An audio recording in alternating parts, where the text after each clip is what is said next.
I'd like to call this meeting to order. Today is Monday, February 2nd, 2015.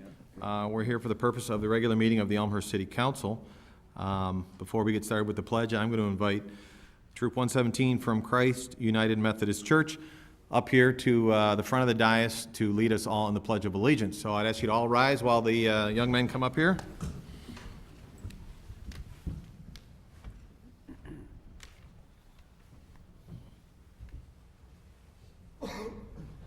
Well, time out. Wait for the rest of your group here. Always be prepared. All right, you ready? To the flag of the United States of America, and to the republic for which it stands, one nation, under God, indivisible, with liberty and justice for all. Thank you, gentlemen. Clerk Spencer, I ask that you call a roll. Gutenkopf. Here. Deuter. Here. Dunn. Here. Leader. Here. Polumsky. Absent. Graham. Here. DeLudo. Here. York. Here. Levin. Here. Healy. Here. Honquist. Here. Kennedy. Here. Mulliner. Here. Wagner. Here. 13 present, 1 absent. 13 present, 1 absent. We have a quorum. On to agenda item 3, receipt of written communications from the public. At this time, is there anyone in the audience who has any written communication they wish to submit to us up here on the dais? Please raise your hand. Anyone else? All right, Mr. Kremer, you have something you wish to submit? Please bring a copy of it up to Clerk Spencer.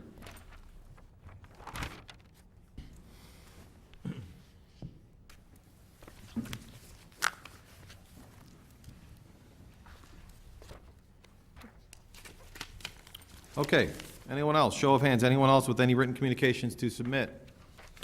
Seeing none, we'll go on to the public forum portion of our meeting. This is the portion of our meeting where anyone in the audience can address the council on any item they so choose. We ask that out of respect for other people that may want to talk, and out of the work that we have to get done this evening, that you keep your comments to 3 minutes. If you run over your 3 minutes, I will give you a gentle reminder and ask you to wrap it up. Clerk Spencer, is there anybody this evening who is signed up for public forum? Yes, we have 4 that signed up, and I'll start with Claude Pagash, 566 West Gladys. I'd ask that you approach the microphone, state your name, and address is optional. Your time begins after you state your name.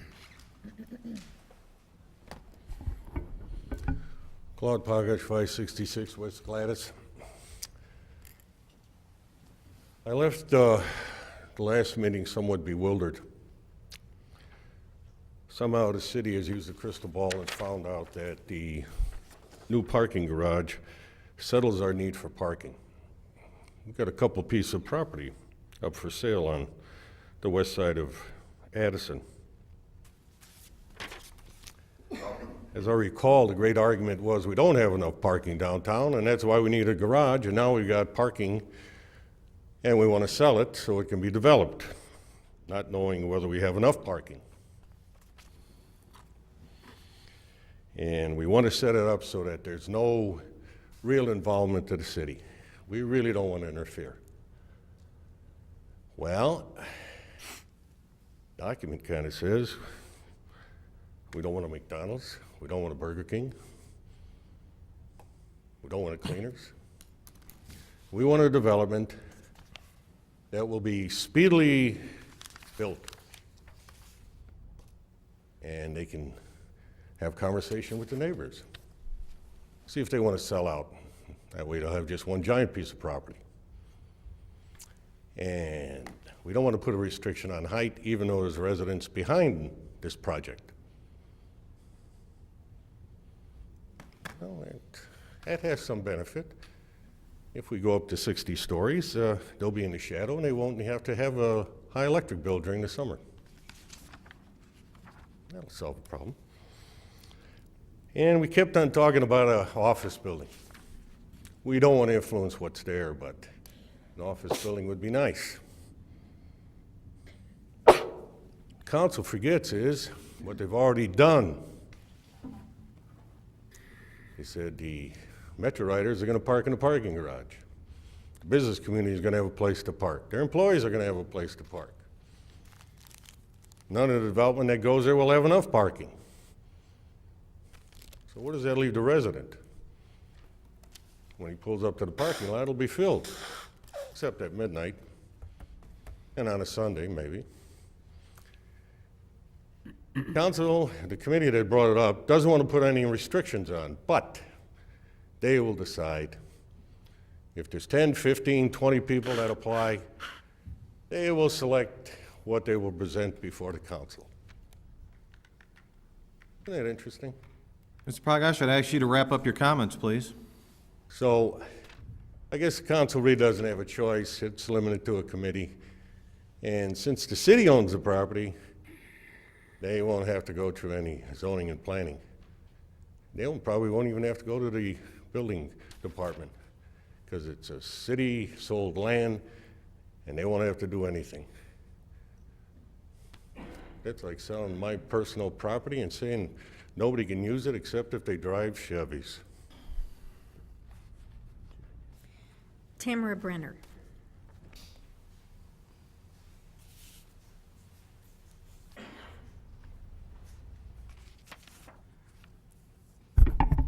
Tamara Brenner.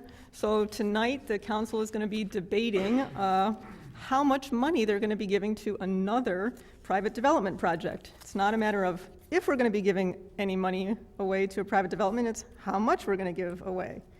The way both of the reports are written to me understates the giveaway to the private party and overstates the benefit to the city.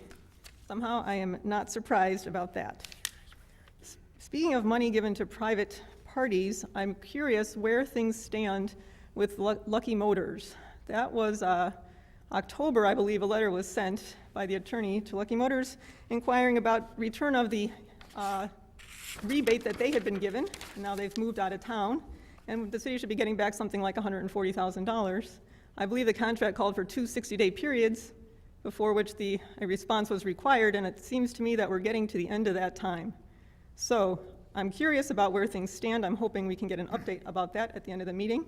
And I think it's really important that that be all pursued, because if we don't get the money back from Lucky Motors, how do the residents of the city trust that any of these development agreements being put into place with some safeguards for the city's interests, including for situations just like this when the business leaves before the term that was agreed, if that can't be followed through in this instance, how can we be sure it will ever be followed through and that it's not just ink on paper that means absolutely nothing? So I don't like the incentive, so-called incentive that's going to be given away today, and I'd like to hear what's going on with Lucky Motors. Thanks. Michael Cremery, 570 West Crockett. Michael Cremery, 570 West Crockett, and just a quick follow-up on the Lucky Motors. If anybody wants to drive by their, I believe, Lombard facility, they got some pretty nice antique cars there that I'm sure would be able to pay that open bill to the Elmhurst residents. Elmhurst, Illinois Code of Ordinances, Supplement 28, online content updated on October 14, 2014. Chapter 2, City Council.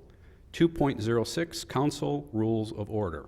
Section G, prohibited behavior during meetings, removal of persons. No person attending any city council meeting may engage in the following behaviors. Sub 2, interruption of speakers or other behavior which interferes with the orderly conduct of the meeting. Section K, private discourse. While an alderman is speaking, no member shall hold any private discourse. During the public comments back in April 2014, I provided detailed examples when the chairman conducted multiple sidebar conversations with individuals sitting next to him and also created the noise of shuffling papers clearly heard on the city video. Unfortunately, during the city council meeting on 2015-01-220, there was again a violation of Chapter 2.06, Council Rules of Order. At the 23:55 mark, an alderman had to ask the mayor, "Am I interrupting your conversation?" To which the mayor responded, "No, I'm consulting with the city attorney with what might be pending. So, but go ahead." The alderman responds, "Shall I wait until you've finished?" To which the mayor responds, "No, continue." The alderman then proceeded to wait until the mayor completed his sidebar conversation. 206 Council Rules of Order. Section G, again, prohibited behavior. Sub 2, interruption of speakers or other behavior which interferes with the orderly conduct of the meeting. The presiding officer has the power to require individuals who engage in the above-listed prohibited behavior to leave the meeting or to order the individual to be removed. So if an Elmhurst resident is disruptive during a city council meeting, they can be asked to leave. Section K, private discourse. While an alderman is speaking, no member shall hold any private discourse. Please provide clarification of the appropriate recourse when Section 206K is violated by the very person that's been delegated the responsibility to enforce it. Mr. Mayor, as chairman, will you continue to violate the very rule that you've been entrusted to enforce? Kathleen Sullivan.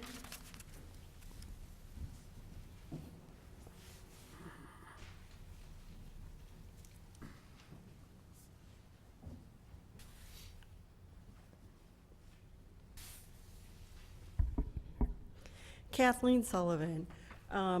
Thank you, Mayor Morley, City Manager Grabowski, and your staff, as well as Burke Engineering for coming to the Park District meeting last Wednesday, and also to the Public Works Committee for all of your hard work towards trying to solve the flooding, stormwater mitigation issues in Elmhurst. We do really appreciate all of those things.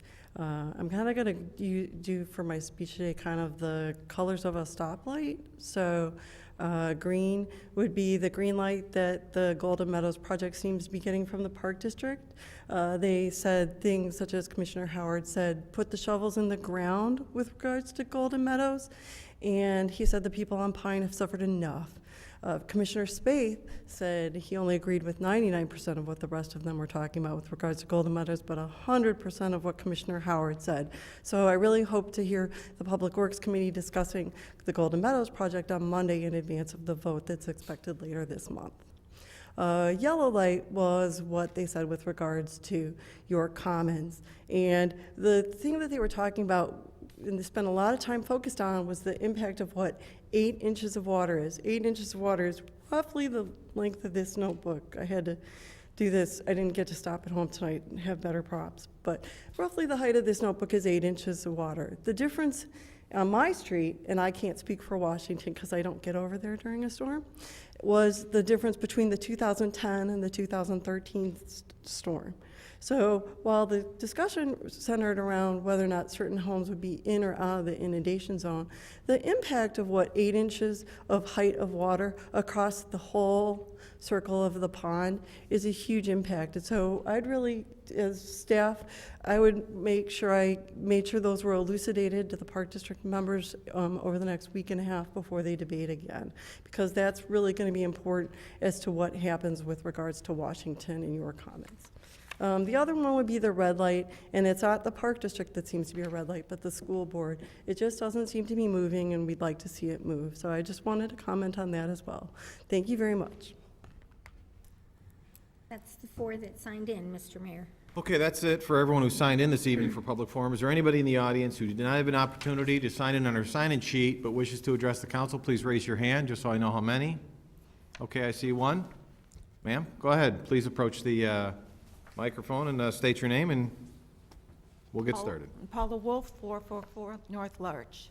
And I just wanted to make sure you have become aware of a problem on Larch, over and above what I usually complain about, the flooding. I went to the meeting last Monday night and wanted to make an impression that there's about 4 houses that are really impacted in my area across from the tot lot. I think approximately 4. 2 of us are still living in our houses, and the other 2 are empty. I don't know what those neighbors are going to do, but I think they just couldn't go through it again, and they're either going to sell or try and rent it if that's at all possible. It just forecasts what we think is going to happen.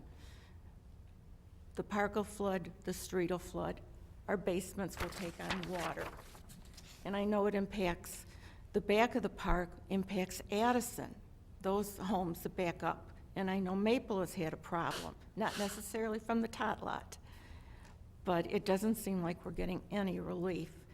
And what's happening to the property value of my house and this other house that's still lived in? And eventually, it's going to affect the whole area because they're going to all be selling at such, under what we paid for them, let alone what we put into them. So I was just hoping, Mr. Mayor, that it's been brought to your attention that our aldermen are paying attention to it, because we really need help.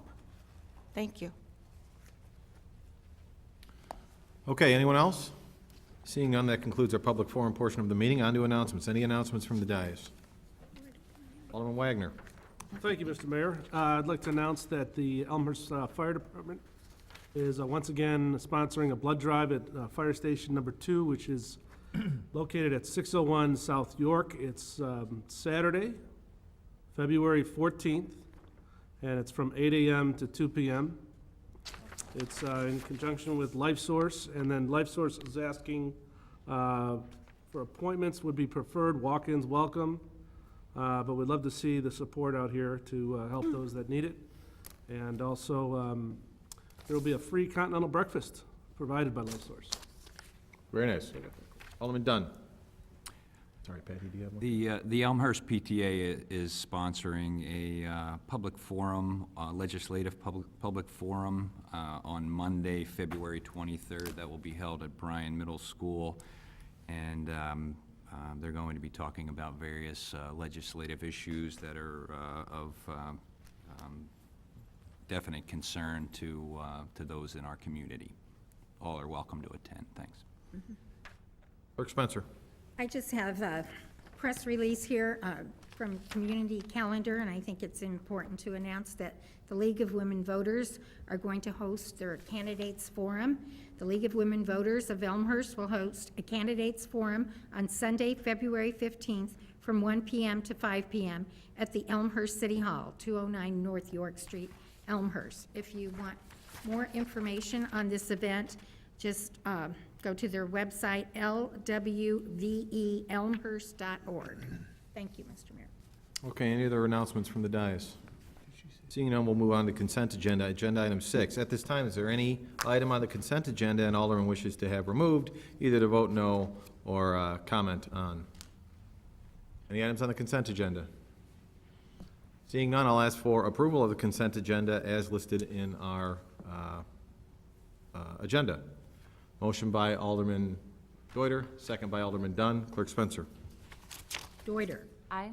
Dunn. Aye. Leader. Aye. Palumski, absent. Braham. Aye. Toledo. Aye. York. Aye. Levin. Aye. Healy. Aye. Honquist. Aye. Kennedy. Aye. Mulliner. Wagner. Aye. Gutenkopf. Aye. 13 ayes, 0 nays, 1 absent. 13 ayes, 0 nays. Motion carries. Consent agenda with no items removed is approved. On to committee reports. Agenda item 7, 7.1. Clerk Spencer, I'd ask that you read the recommendation. It is therefore the recommendation of the Finance, Council Affairs, and Administrative Services Committee that the City Council direct the City Attorney to prepare a tax incentive financing incentive agreement between the City of Elmhurst and Wilder Crossing LLC as outlined in this report. Signed by Kevin L. York, Chairman, Bob Dunn, Vice Chairman, Noel P. Toledo. Unsigned by Marty Deuter. Okay, to put this before the council, I'll ask for a motion to approve the report and recommendation as read. Motion by Alderman York, second by Alderman Dunn. Alderman York, this is a report out of your committee. Floor is yours. Thank you, Your Honor. I do have a few prepared remarks to share with the council and residents. Tonight as a council, we're going to contemplate a TIF incentive for new construction, mixed-use development, Wilder Crossing. We've all heard the name, located in the Central Business District of Elmhurst in TIF 1. But more importantly, this development is taking place along the Addison Street corridor, the neglected cousin of York Street, the corridor that we're all trying to show a little bit of love lately. I am delighted that after all the hard work that's been put in by this committee, by the DP&Z committee, by city staff, and by the applicant, that the committee agrees that an incentive is a good idea. And what this really has come down to seems to be a difference of opinion on just exactly what that incentive should be based on. This is truly good stuff, so I'd like to review a few points before honing on what I think is the critical element, the return on investment element. First, in true Elmhurst fashion, we've proposed an incentive cap, a true-up on project costs, and a revenue-sharing element to this incentive agreement. The cap is clearly stated, and the other elements will be worked on by city attorneys and the developer, and will be brought back to the committee for review, similar to other recent RDAs that we've contemplated. So when it's all said and done, there's the possibility that we'd end up paying less of an incentive than the cap we are suggesting tonight. Second, what is a TIF and how should it be used? Tax increment financing is a public financing method that is used as a subsidy for redevelopment, for infrastructure, and for other community improvement projects.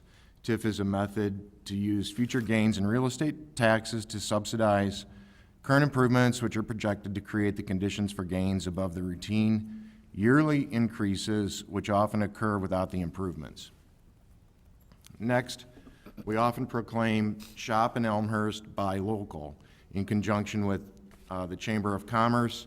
The city supports Got It in Elmhurst. The developers of this project are residents, are Elmhurst residents. Residents committed to and trying to make a sizable and a very tangible investment in Elmhurst on top of the property taxes they already pay on their own properties.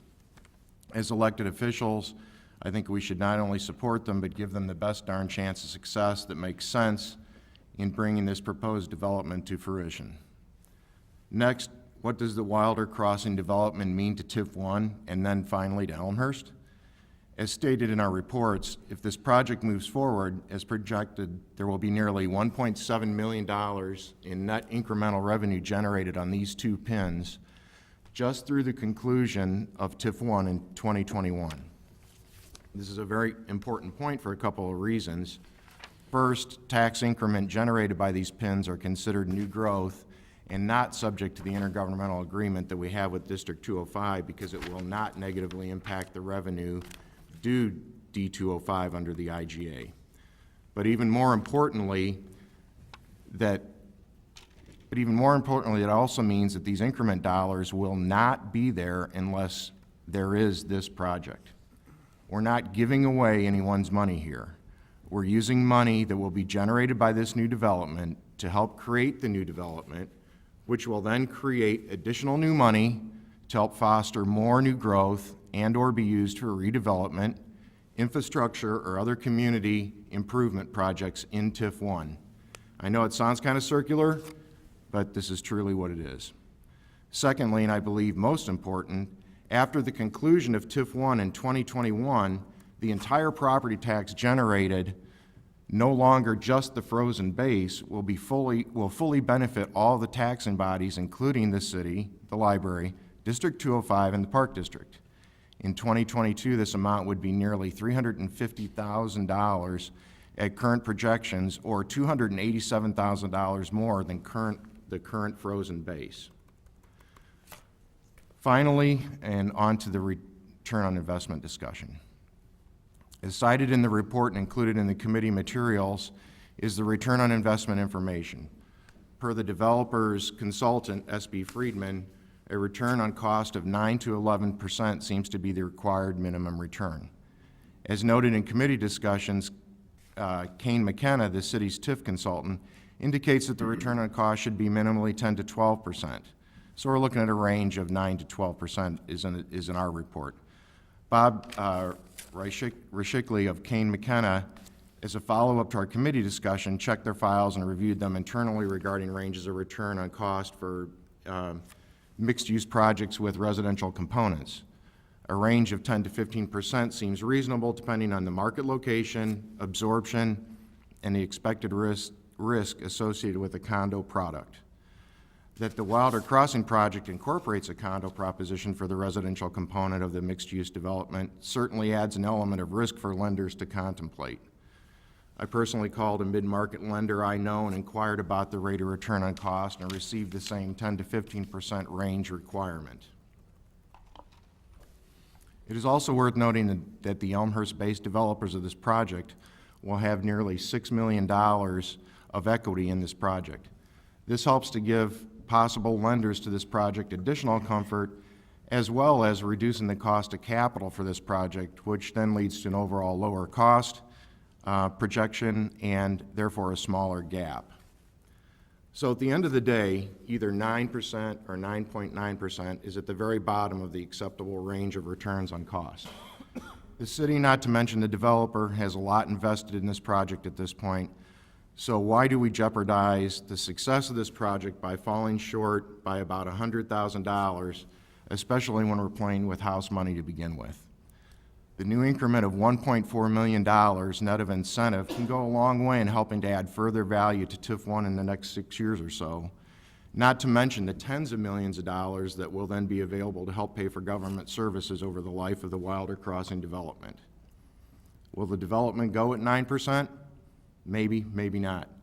The same can be said for 9.9%, but in my opinion, the chances are greatly enhanced that it will. By being prudent, yet considerate of market conditions and requirements, we will send a clear message that Elmhurst looks at development in a reasonable, case-by-case basis, each on its own merits, and by doing that, we will be given the chance to evaluate some opportunities we otherwise might not.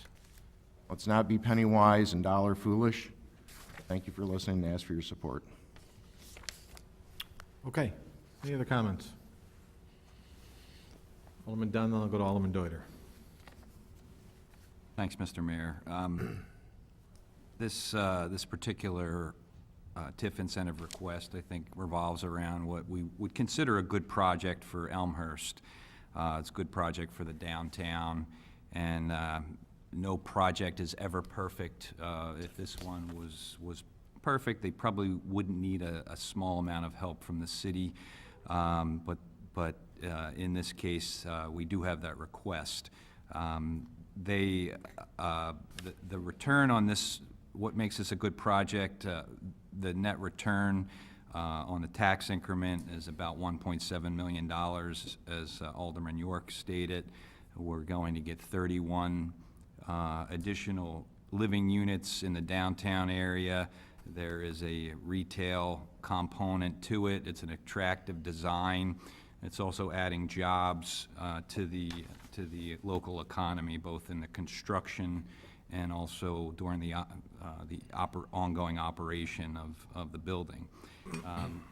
We think the TIF incentive is appropriate to invest in redevelopment, and there are $1.6 million of eligible TIF incentive expenses that were identified by the applicant and verified by our staff,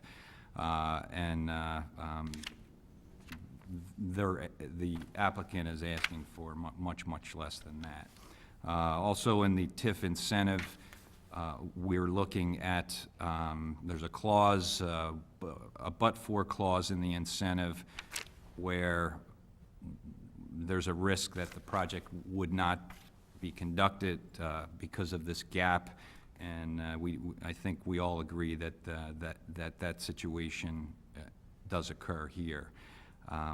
There is some extraordinary costs for this particular property, the demolition, the foundation. There's some extraordinary costs there. There's also upgraded hardscape and landscape for the property, which is consistent with our Elmhurst design principles. The applicant, as was mentioned in the report, is looking for a facade reimbursement. One thing to note is they are spending $62,000 for an upgraded stone facade on the front of the building, which is also very consistent with our desired architecture. There's additional costs that weren't even in the analysis that came to light maybe at the last meeting. The SSA in the downtown area will create some increase for the developer. So that's a consideration that wasn't even in the original analysis. This is a $2.6 million project. The applicant is requesting $236,000. That's about 1.9% of the overall project. And as Chairman York mentioned, the developer is putting in about 50% of the equity on the project.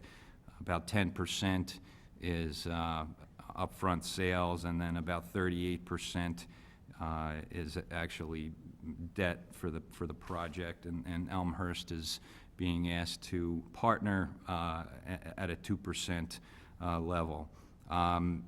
The risk on this the risk on this expenditure, and it's, as was explained earlier, this is a pay-as-you-go type of reimbursement. The payment is not to be made until there's substantial selling of the units. So at that point, we're pretty comfortable that the project is a success, and there is a true-up clause based on costs. The $236,000 is a cap. The city will not be at risk for any more than that. It could come in less, it could come in at zero if the developer is able to create less expenditures for the project. Then the city may not have any liability there. There's also in the true-up, there's a revenue clause. If the rate of return is over our initial discussion amount, then the city would expect to partake in some of that additional revenue. So it's I think it's an appropriate project for the city, for the downtown, and I think it's extremely appropriate that the city is a participant and a partner in this particular project. So I'd ask for your support of this level of incentive. Thank you. Okay, Alderman Deuter. Thank you, Mayor. I would like to make a motion to substitute the majority report for the minority report. Okay, we have a motion. Do we have a second? Other way Did I say around. that? Oh, I'm sorry. Let's get it correct. Restate my I like it, motion. I'd like I to think make a Alderman York motion would like to second that substitute motion. The majority report for the minority. All right, we have a motion to substitute the minority report for the majority report. Yes? Yes. Yes. Is that? Do we have a second? Yes. We have a second by Alderman Levin. Okay, so we have a motion to substitute the majority report for the minority report. No? The minority report for the majority report, which is item 7.2, I believe, which is very similar, but Alderman Deuter, your motion, you have the floor. Thank you, Mayor. The TIF incentive policy adopted by the city in 2013 establishes the eligibility for TIF incentives, but does not provide guidance on the level of assistance, except to say that the city should participate to the minimum level required to make the development viable. As is always the case, the challenge is in identifying the minimum amount required.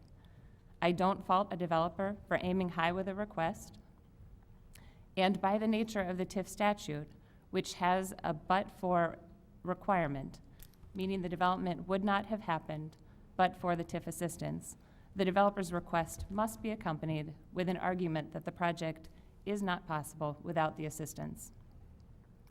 With this application, and with others we receive in the future, it should be accepted as a given that the but-for claims will accompany the request.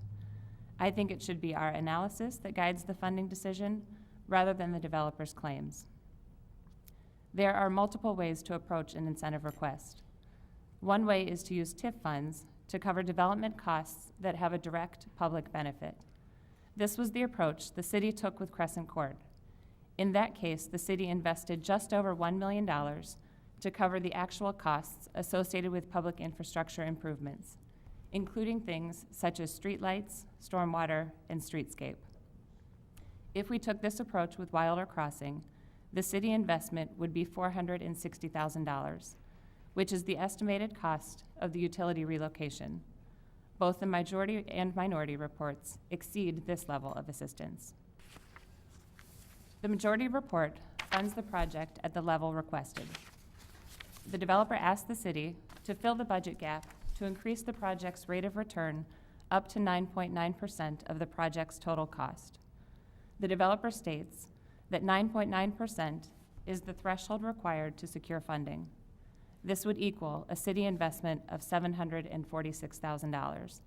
And just to clarify where the amounts come from, the $746 is the amount recommended in the majority report, and that's comprised of the $460,000 for utility relocation, a $50,000 grant that comes through the city's facade improvement program, and $236,000, which would be just the additional straight TIF incentive. The minority report recommends a city of an investment of $635,000, a difference of $111,000. This investment would increase the developer's rate of return from 3.8% to 9%, which falls slightly short of the developer's desired rate of return. I believe it's reasonable to expect that in the process of development of a $13 million project, and with the various ways to crunch numbers, that adjustments are possible to get the numbers to where the developer wants them. The developer made one such adjustment when informed by the city that they would receive only one facade improvement grant rather than two as applied for, a difference of $50,000.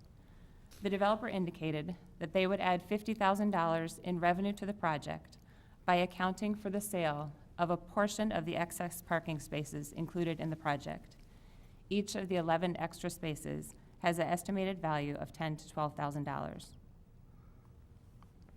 We should expect that every developer actively seeks opportunities to increase their revenues and lower their costs. An investment from the city will not alter this practice, and a slightly lower investment from the city will not result in substandard materials or construction quality. Buyers within the target market set the standard for materials and quality, and developers will seek savings up to the acceptable limit regardless of city investment. There are clearly direct and indirect benefits to the city if this development were to move forward. That said, the city is not the only entity with a stake in the project, and I don't believe the city should bear the full responsibility of filling the gap to the developer's desired return.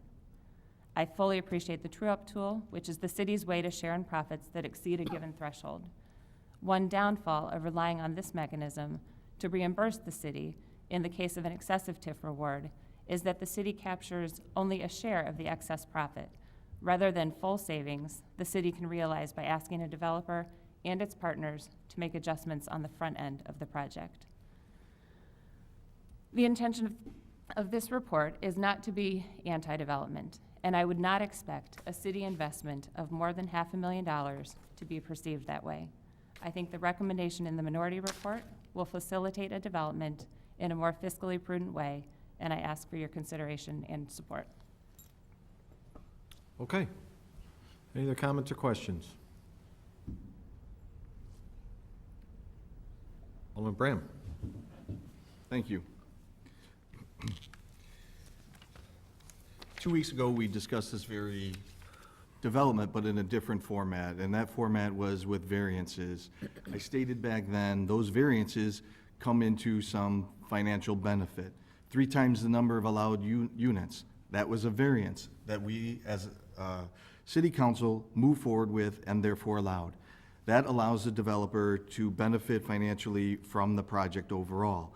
Other variances tied to side yard and rear yard, as well as number of parking spaces, all of those indirectly have a financial benefit to this development. I strongly believe in smart development. I've heard that a lot over the years, and I still believe that myself, strong and true.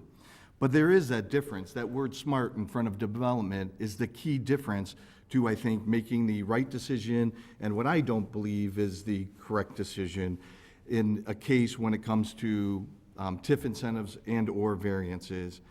In this case, the proposal by the developer is to get a rate of return of 9.9%. That was the request, and by the developer statements as well as Kane McKenna, that is appropriate due to the market today. I don't think that it should be the burden of the city of Elmhurst taxpayers of making sure that any development in town meets the going rate, the market rate of a rate of return or profitability in any development. I think moving forward on all of these decisions, and I believe it was Alderman York who made the statement that each one of these needs to be looked at on a case-by-case basis. And I truly believe that, because each one brings something different to the table.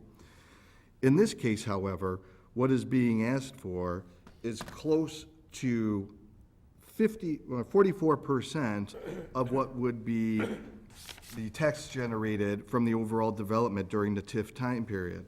So that would be, as I believe Alderman Deuter stated, $746,000 out of $1.675 thousand, or $1.675 million. That is too large of a number for me. We're giving away almost all of the potential development tax dollars by moving in that direction. Alderman Deuter's minority report, I think, is a good compromise from doing what I actually prefer, would be a $0 tax incentive due to the variances that we've already approved 2 weeks ago, compared to doing the requested amount of 9.9% profitability. I think we need to send a statement and evaluate each by a case-by-case basis.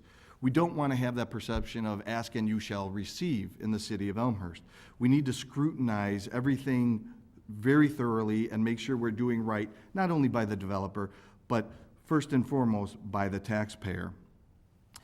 The current proposal is actually better than the initial proposal by the developer, at least my understanding. The current proposal is having the city pay upfront the cost of utility removal. The initial proposal was for those costs to be covered, but as a pay-as-you-go perspective. So therefore, we're using today's dollars, which would be the city dollars, which are worth more than dollars in a few years if you did pay-as-you-go.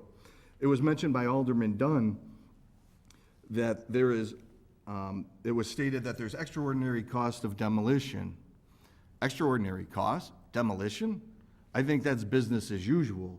I don't see on how that could be considered extraordinary costs and validating the amount that we give in regards to a TIF incentive.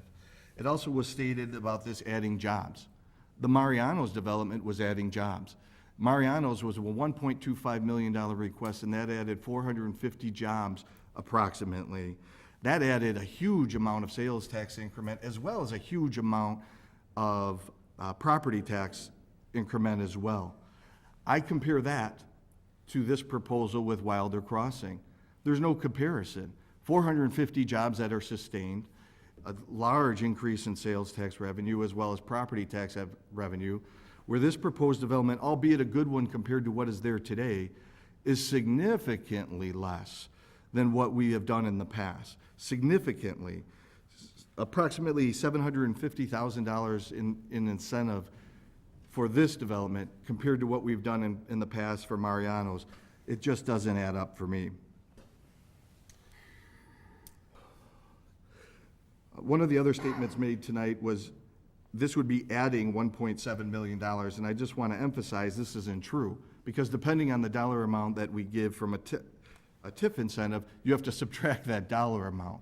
So depending if you support the minority report and majority report, we're gaining approximately close to $1 million in regards to property tax, and as well as some dollars and cents when it comes to sales tax revenue.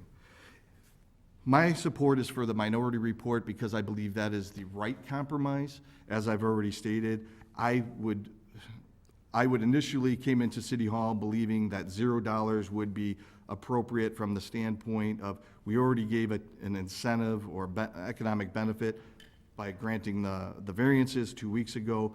But as a compromise, I think the minority report is the right direction, and I hope you all support it. Any other comments on the motion before us?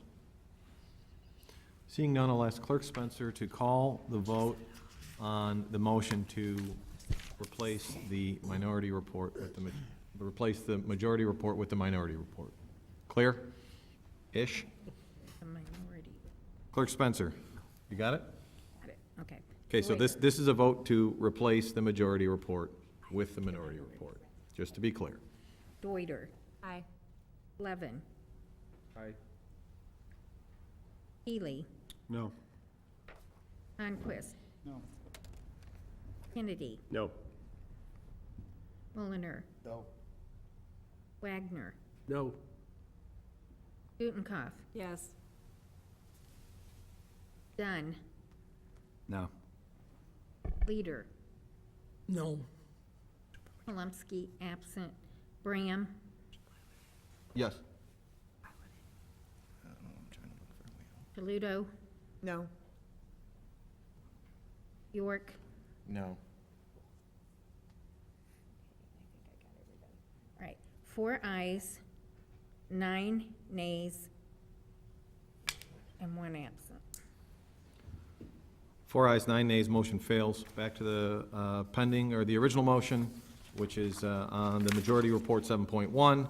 Any other conversation or question as it relates to the majority report? Alderman Gutenkopf. Thank you, Mr. Mayor. Well, clearly I'm not going to change any minds. But I do think that it's important to go on record identifying that this is a very rich deal for the developer. The minority report was a very fair compromise that would have allowed this kind of construction in our downtown to happen in a way that burdened the city to pay for utility relocation and still gave the developer a fair rate of return.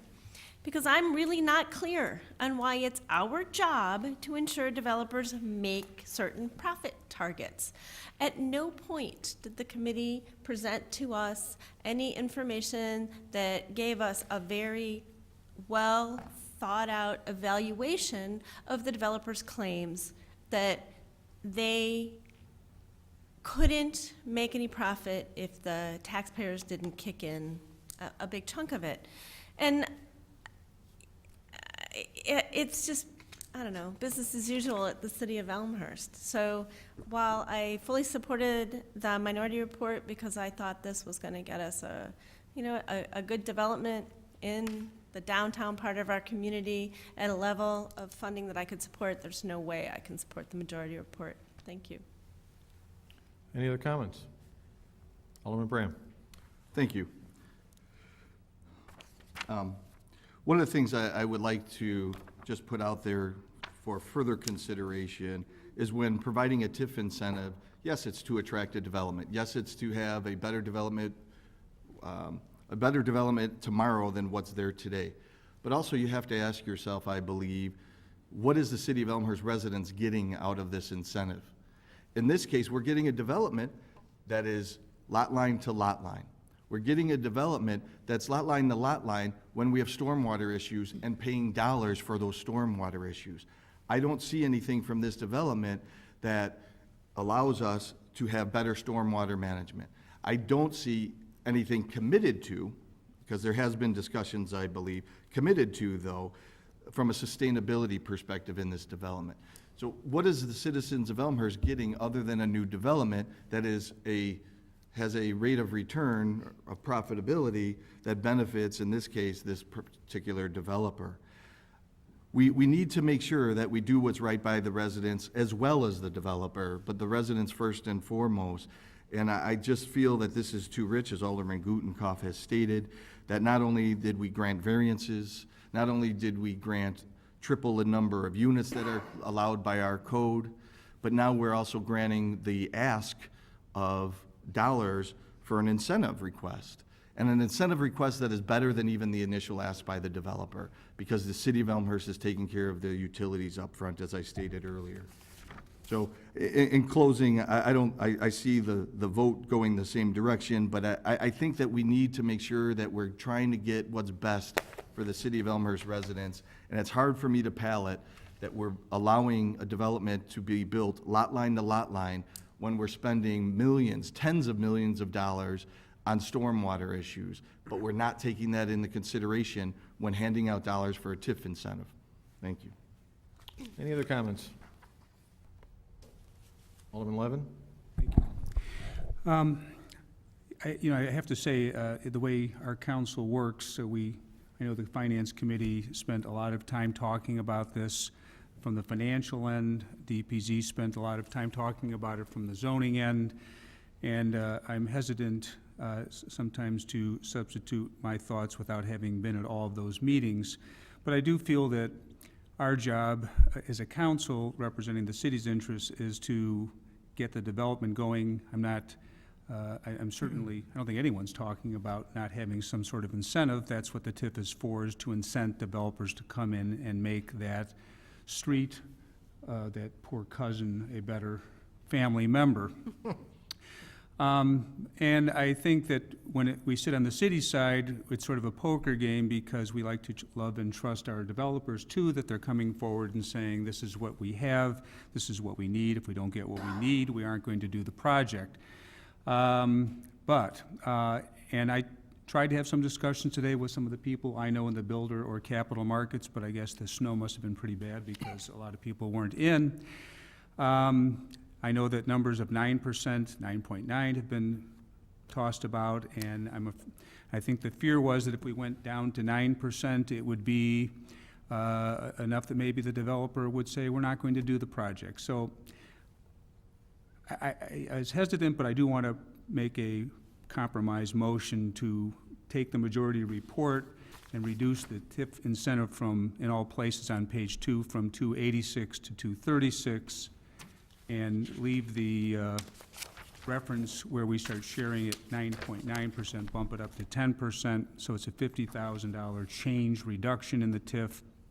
He gives a 0.1% increase before we start sharing, and I don't think that gives a little something for the developer, and it reduces what I think is the city's contribution to a level that's probably about 9.5%, and it's a compromised position, and I feel like that would make me feel a little bit better about it. All right, Alderman Levin, I think you made a motion. I'm going to ask you to summarize it, but walk me through it again. I got, on the majority report 7.1, page 2, a reduction under what looks to be, I guess, the end of the second bullet point of the report. Total TIF assistance, 286. Your motion is to reduce that number to From 236 to 186 in those references. No, from 286 to 236. Sorry, 286 to 236. Okay, hold on a second. It's already in there. 236. And there was another part? Well, and then change the rate. I think it's in the third hash mark paragraph on page 2 where we start sharing in the savings from 9.9 to 10%. The second based on excess profits over agreed upon rate return schedule that. You want to change that to 10%? Well, hold on, let me just, Well, I'm trying to figure out what you're trying to achieve here. I am too. I'm trying to help you. I'd like to, if, I would defer to Alderman York for the purpose of this motion. Well, reduction by $50,000, I understand. Okay. Do you want to stick with that, or do you want to split the motions? No, that's correct. That's it. I mean, all other calculations that happen are calculations that happen. Right. Alderman Gudenkauf? Something you want to share? Yes. Oh, we're in the middle of discussing the motion. Awesome. Alderman York? Please refrain from input from the audience. Thank you. Thank you, Your Honor. Just in an attempt to get Alderman motions across, Alderman Levin's motion across, you have some input or assistance? Yeah, I'd just like to clarify that what he said was the 286 to 236, because the 236 is the number that's already in our report. Yeah. So I don't see where the reduction is occurring. Alderman York is right. I think it's 236 reduction to 186. 236 to 186, and the Yes. reference is from 2. Okay, so it's not the total TIF incentive, you're talking about the number before, which is 236, down to 186? Yes. 186. Yes? And there are certain references. That's okay. Alderman York, do you agree with that number? I agree with that. I agree with that. You agree with the math. I know you disagree with the motion. Yes. That's clear. Yes. Well, You I agree would with the assume math. that. I think you can assume that, Alderman Levin. And then shall we just say that all other impact as it relates to the reduction of that 50,000? We don't have to go through the calculations? That's fair. You okay with that? That's fine, yeah. All right. 186. All right, we have a motion to amend the report page 2, under second bullet point. Therefore, the TIF incentive request before the Finance Committee is, and the motion is to reduce the number from 236 to 186. Second on the motion. This is second on the motion, unless, motion seconded by Alderman Deuter. So we have a motion to amend the report before us, which in essence is a reduction of the TIF incentive request from 236 to 186, yes? Okay. Comments or questions? Alderman Deuter. Thank you, Mayor. I wanted to clarify something that I think Alderman Levin intended when he first mentioned this motion, and it was in reference to the true-up. Right now, the majority report has a true-up that kicks in at 9.9%. I think if we decreased the TIF incentive amount, we would need to decide, does that true-up kick in at a different spot? Does it kick in right now? Right now, it has the true-up kick in at the same level of assistance that the TIF funds up to. And I'd want to clarify, with the intent of Alderman Levin. That the true-up happens after the TIF. Does it happen where the TIF stops, or would it happen at the 9.9 as intended? Alderman York? To get, I think, to Alderman Deuter's point and have it contemplated by Alderman Levin is, I think what Alderman Levin is stating is that the 236 minus the 50, which is the 186, the yield of that calculation is now the cap on the TIF incentive, is that correct? But that the cap or the 10% would be the maximum level. So I'm just trying to clarify what I'm Clarify the hearing. motion that you don't support? Right. Okay. Yeah, I'm just trying to make sure everybody, or that we're all on the same page to try and understand it. Is that correct? I might have just muddied things, sorry. I think it's clear that the calculation of the cap is directly related to the TIF incentive, and that it would therefore be adjusted if the $50,000 reduction is approved, yes? Yes, Alderman Levin. I was leaving the true-up at the higher number. I mean, that's sort of an incentive for the developer at the 9.9. So you're leaving that? But is there a cap? Is the cap? Because, I mean, our report has a cap. The cap is 236. So I guess I'm just confused if. No, it's a good point. Suggesting that The 2 bullet points down, it says the determination will be made at the time regarding the amount of TIF incentive requests that would be distributed to developer up to the cap of 236. So your question is, should that be adjusted too? And I think if it's the intent of Alderman Levin, that should be adjusted as well. Right. Yes? So it's really replacing 236 in 2 places. Well, it's the 286 I'm goes sorry, down 286. by 50,000, and the 236 goes down by 50,000. It's a reduction of 50,000. The 236, its first mention goes down to 186. Total TIF incentive obviously will go down. And then further down, the cap would go down to 186 as well. Clear? Is that the intent, Mr. Levin? Yes, it is. Okay, we're going to assume that's your motion, and I'm going to double check with the person who seconded. Alderman Deuter, are you okay with that? I would ask if the council is clear on that or needs further clarification. I just need one. Alderman Dunn. Just the intent of the motion, is it to knock off $50,000, which is a fairly Right. nice round number, or do you have a particular return level in mind? And if you have that return level, maybe you want to explain why that would be, Well, that why would- you're seeking that. Well, I didn't want to, I was seconded the motion, I wanted to hear it at the $111,000 essentially reduction of the TIF, and I didn't feel safe in going quite that far. I voted for it, but, I think reducing it by 50,000 is an appropriate number, that we would be assured the developer would go forward and achieve some of what Alderman Deuter was trying to do. It necessarily changes our participation, or changes the percentage, but that's not of concern for this motion. So 50,000 is what you're seeking? Exactly. You're not honing in on a particular return? No. Okay. So I think it's Alderman Levin's attempt to kind of split the difference between the two reports, and he chose 50,000 reduction in the incentive. Comments or questions?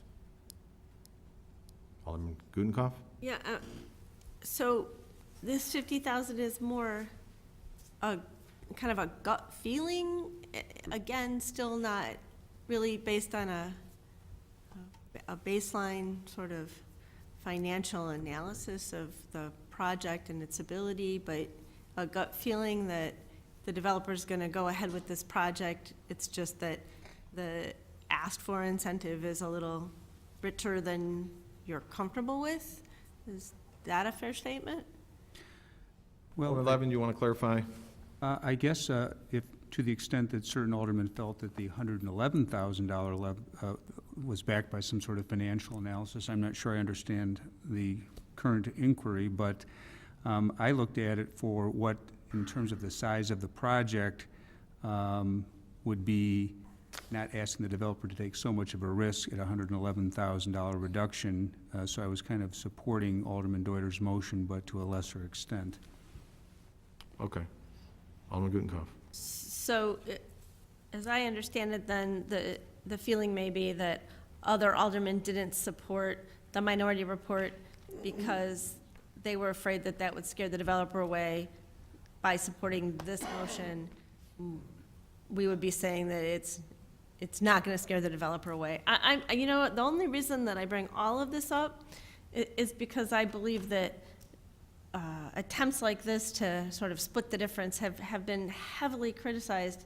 Motions like this have been heavily criticized in the past, and for all of these very reasons about they seem sort of arbitrary and last minute.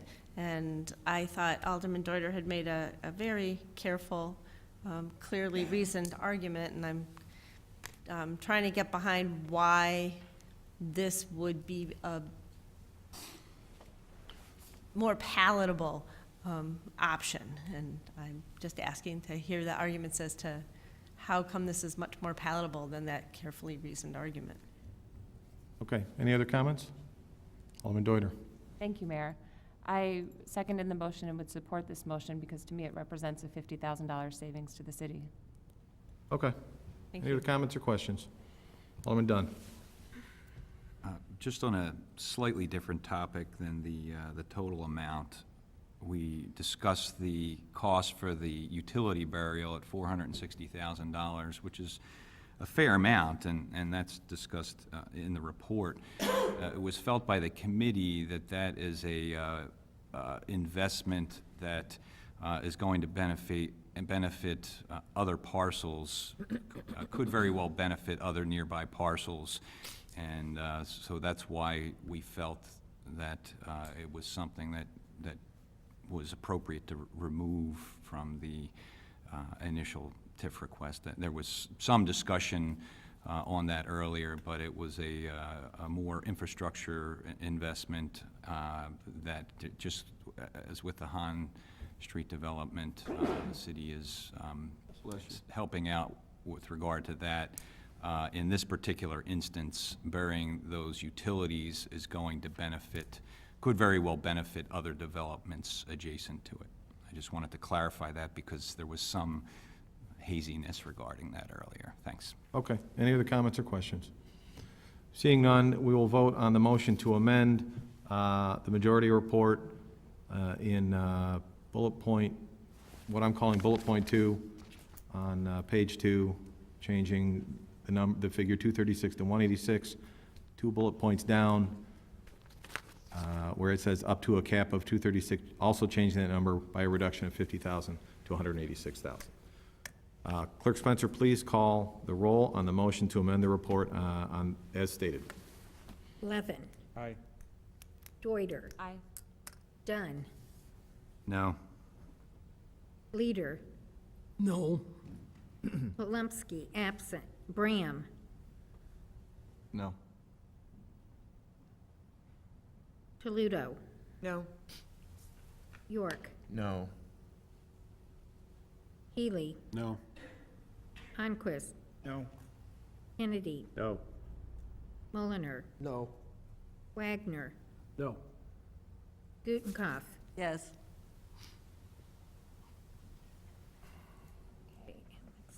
3 ayes, 10 nays, and 1 absent. 3 ayes, 10 nays, motion to amend fails. On to the main motion before us, Report 7.1. Any other comments or questions? Alderman Healy. Thank you, Mayor. Just a couple quick comments, and I kind of look at this vote as Olympic scoring sometimes. You know, when you think about the Olympics, they take the high score out, and they take the low score out and average the middle.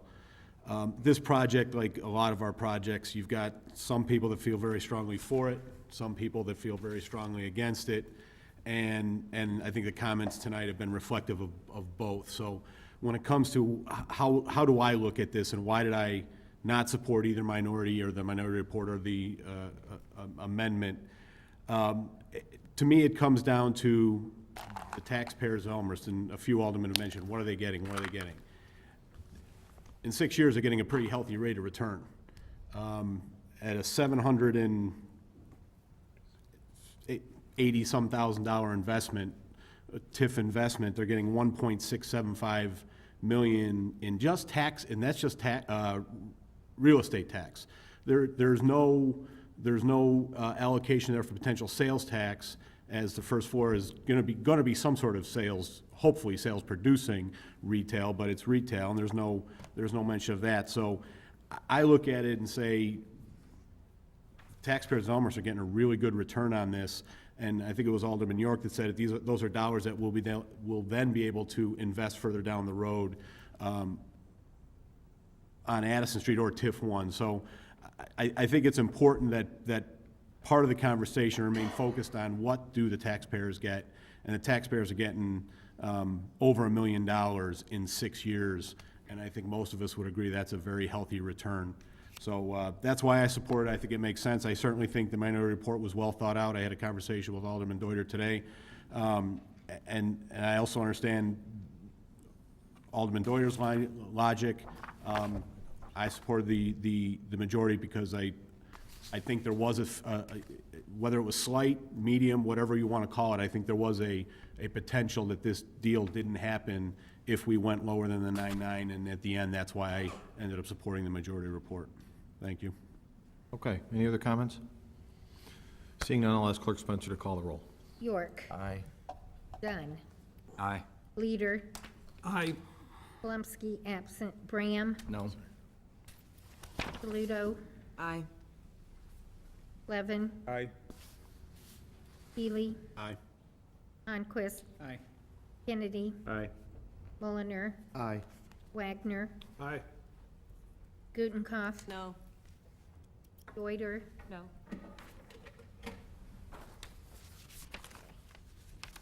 Ten ayes, 3 nays, and 1 absent. 10 ayes, 3 nays, motion carries. Item 7.1, majority report is approved. On to reports and recommendations.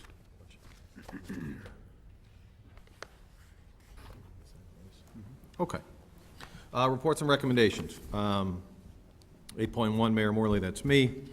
A little bit of movement on the Paragon development, which is, as everyone, or better yet, the old Holiday Inn. The good news is, we've been in contact with the developers, and they actually have a signed lease with their anchor tenant. That was a primary holdup for that project. So the good news is they have a signed lease with an anchor tenant to move forward on that, and the demolition's gonna start, I think within a week. They're doing the internal demolition, so they have certain stuff they have to tear down inside the hotel before they knock the whole thing down. We are in contact with them and have asked them to provide us with a schedule of when they're actually gonna take the whole building down. But I think that's pretty good news. The meeting for next week, let me pull up my calendar. President's Day is February 16th, which means that our regularly scheduled council meeting will not be 2 weeks from today, but 2 weeks and 1 day from today, on the 17th. The other report I have is with regard to the Park Board meeting. I recently attended the Park Board meeting last Wednesday. As the council will recall, we've been working, the Communications Committee in the city has been working with the Park Board on 2 projects. Well, we've prioritized 2 projects as it relates to the parks. One is Golden Meadows, the other is York Commons. The Park Board returned a recommendation or an offer as it relates to Golden Meadows. Instead of the east lobe where we were going to do a soccer field, lower it and do a soccer field, they've offered the west lobe, which is where the garden plots are. And they want to convey that property to us. We would own it. Because of some DNR restrictions, we have to turn around and depending on the value of that property, compensate them with other property within the community. The good news on that one is that the equivalent storage seems to be close between the east lobe and the west lobe. And also York Commons. York Commons, we have a project, we propose both the east and west lobe of York Commons, utilizing those areas to lower those, create ball fields, et cetera, but store water there.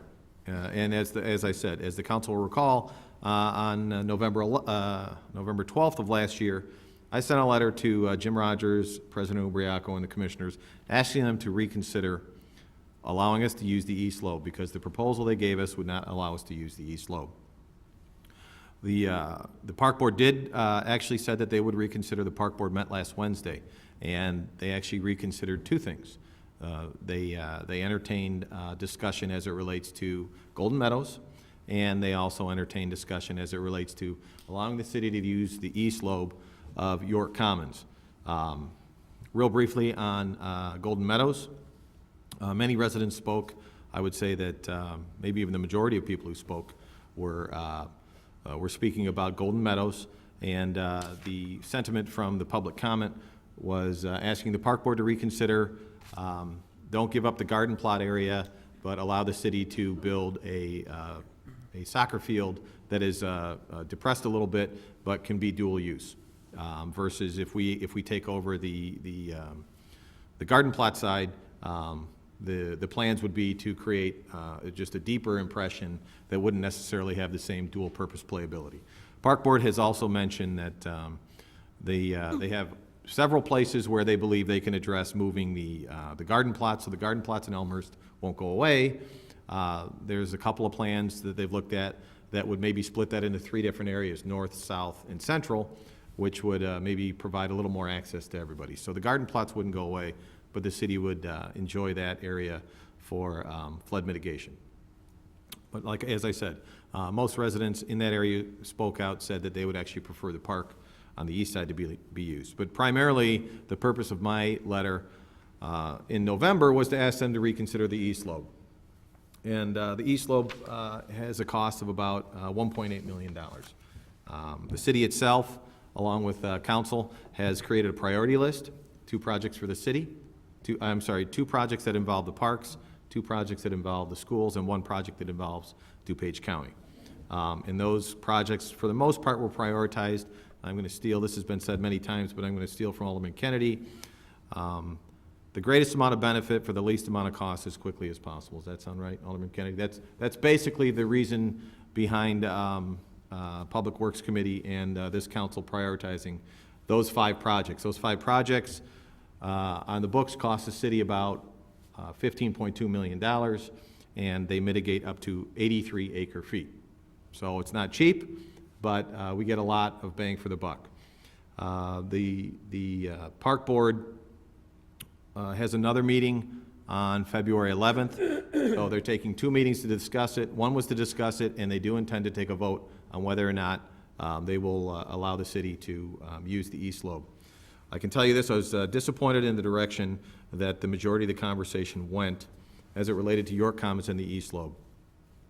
The east lobe, as proposed, and the city would pick up this cost, it would be to make that a dual-use location where there'd actually be, I think they have a smaller, what they call a softball field, and a bitty soccer field. And it's the intent of the city, or our proposal, was to spend $1.8 million and rebuild that facility, given what I would consider a more playable field, and also store 12 acre-feet. The majority of the Park Board's conversation centered around what else the city could do besides utilizing the park, and I would say 85–90% of their conversation centered around their recommendation or their belief that the city should should move forward with a Villette Swain project to the tune of, according to their numbers, somewhere between $21 and $27 million versus the $1.8 million project that we're recommending.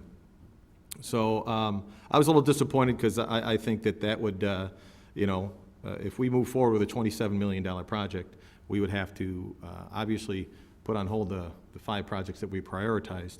I just feel that a $27 million solution for a $1.8 million ask didn't make a lot of sense to me. But that's where we are. That's my summation. I will say this. The park board did tape a portion of the meeting, and I think videotape. There's also audio available, and the presentation that their engineer provided is also available on their website. I'll reiterate this, not only to the park board, but anybody who I discuss flooding with. Every single drop of water that we can hold back from getting into the system is a benefit to everybody in Elmhurst. The city's aware that we've put in several new policies. New homes have to mitigate, people who put on additions have to mitigate. Some of the parking lots in town were already creating comp storage. In fact, any project the city's involved in, we're creating comp storage. So the park board's going to vote on the 11th. I would encourage anybody who's interested to attend that meeting. I would encourage anybody, park board and anybody else, any additional water that we can hold out of the system, the better. So I'm still advocating for the east lobe of York Commons, and we'll see the way that turns out. And that's it. That's my report. City Manager Grabowski? Thank you. I have a couple items, and one is an update on the snowstorm from the weekend. Oh, yes. Our staff, our public works staff, started Saturday evening at about 7 o'clock and started in earnest salting at about 9 o'clock on Saturday. We started plowing around 3:30 in the morning on Sunday. We ran continuous 12-hour shifts since Saturday at 9 o'clock as the snow fell continuously for approximately 32 hours. Resulted in a total accumulation of 20.8 inches within Elmhurst. Just so you can have some other statistics to compare to, the blizzard of February 1st and 2nd in 2011 had 21.2 inches of snowfall, so we came very close there. And in fact, this was Chicago's biggest calendar day snowfall tally on the books at 16.2 inches in one day, so in a 24-hour period. As I said, we've been running crews continuously since then in 2 shifts, breaking those up into salt shifts and plow shifts during the event. And so far, as of noon today, we had totaled over 500 man-hours in doing that. So in battling all this, in play or in use were 17 salt trucks, 18 plow trucks, 2 trackless machines for the sidewalks, 2 end loaders, one with the snow-go on it. We used approximately 250 tons of salt. And in fact, personnel, including approximately 30 trucks and plow operators and 3 supervisors, are working the downtown as we speak, and Spring Road, York and Villette, where the windrows are in the middle of the street. So we think everything went very well and appreciate everyone's cooperation as we moved through the storm. We did something new this time and got the communications out, I thought, in a very timely fashion. We used the Ion Elmhurst website, we used our Facebook page, and the Notify Me. And starting on Friday, we used parking reminders and got out the early storm information. Saturday, the winter storm warnings were forwarded. And then all day Sunday, we were updating with where Public Works were and posting a few photos and warnings now and then. And then Sunday, culminating with a blizzard warning to let people know, stay off the streets. We really feel that helped. We noticed fewer cars on the streets as we were plowing, which always makes it a lot easier for the crews. So with that, I want to say thank you to all the Public Works folks and other people who plow, because it's not just Public Works. We recruit from throughout the city employees to do that. The second thing, as a result of that, the storm, we talked to Republic, and they're gonna delay garbage pickup by 1 day this week, so we'll be on a holiday schedule. So everyone's pushed back. We have that out on the website. We'll get that out as much as we can as well. Ask all of you to send it out to your email lists as well. Appreciate that. The other item I have, and it's been talked about on the dais as far as the city center and the downtown commercial businesses. We're fortunate that 4 days ago, Kilwins opened, which is a fudge, candy, ice cream store just next to York Theater. Good news on that front. When you say 2 shifts, it's 2 12-hour shifts. Pardon? 2 12 hours. 2 12 Yeah, just to clarify, Yeah. when you said 3 shifts, no 2, it's not that we took a couple hours off. It's 2 12-hour shifts, so working around the clock. And I would also reiterate the city manager's thank you to everyone helping getting the city back to running. Any other reports or recommendations? Alderman Bram. Thank you. I saw in the accounts payable report this month, a payment made to, I want to make sure I say it right, Village of Northlake. I inquired with Director Gaston, and she verified that is for Western Access, I guess, the study we're doing. City Manager, if you have a brief update on where things are with that, since we are paying dollars in the accounts payable, if you could let me know. Happy to. If you recall, a number of years ago, we entered into an agreement with the city of Northlake. They're taking the lead on a grant that we're getting from the West Central Municipal Conference. It's a federal grant that we received for a portion of the phase 2 dollars for that project, which is the design. So what Northlake does is they're billed from the engineer, and they pass that half of the cost to us, which we then reimburse Northlake for. As far as an update, that is in phase 2 design. We continue to review plans as they come in. They send them to both Northlake and Elmhurst, and our in-house engineers take a look at that, along with a number of other agencies that are reviewing it.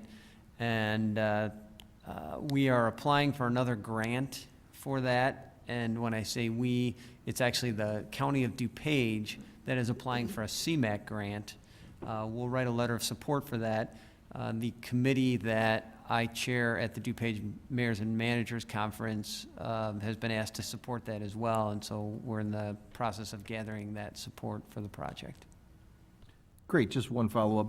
I understand phase 2 design, but what does that mean in regards to completion of the design work and the next steps, if you have that information available? I don't have exact dates, so I hesitate to put Okay. anything out there. Right now, construction, as the tollway has it, construction could start as soon as 2018. If there's a grant that helps fund it earlier than that, it would start earlier. Thank you. It's also good to hear about the new businesses opening up in downtown, so thank you. Okay, other business. Any other business at this time? Alderman Dunn. Yeah, just, we've talked a little bit about the snow, and I just want to point out that Elmhurst is definitely a city on the go, and traveling around town today, so a lot of that, people were out walking their dogs, shoveling their walks, jogging, and then obviously on a school day, we have a lot of kids walking to school. So I'd urge all the residents to make sure they are courteous of their neighbors and go out and clean their walkways to keep things safe and keep all the Elmhurst residents on the move. Thanks. Okay, any other business? Seeing none, I'll entertain a motion to adjourn. Motion by Alderman York, second by Alderman Levin. All in favor, say aye. Aye. Opposed? We're adjourned. Thank you.